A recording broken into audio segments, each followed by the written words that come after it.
সজীব ওয়াজেদ জয় আমেরিকায় বসে তিনি ভারতকে 3 মাস সময় দিচ্ছেন বাংলাদেশে একটি সুষ্ঠু নির্বাচন দেওয়ার জন্য।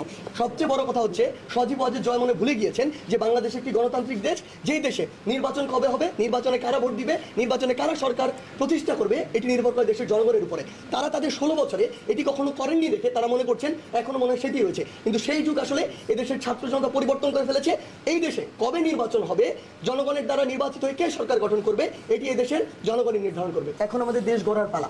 এই দেশ গড়ার জন্য আসলে আমাদের সকলের সহযোগিতা লাগবে। আমরা যত দ্রুত এই অস্থিতিশীল পরিবেশটি থেকে বেরিয়ে একটি স্থিতিশীল পরিবেশের দিকে যাব, আমাদের দেশের অর্থনৈতিক অবস্থা আসলে তেমন একটা ভালো নেই।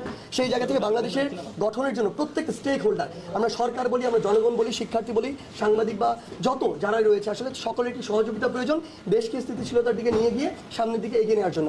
আরেকটি কথা স্পষ্ট করে বলতে চাই, যেটি হচ্ছে গতকালকে আমরা কথাটি শুনেছি, আমরা আমাদের জায়গা থেকে স্পষ্ট মনে করি আসলে যে শিক্ষার্থীরা রাস্তায় থাকবে এটি কোনো স্থিতিশীল পরিবেশের উদাহরণ নয়।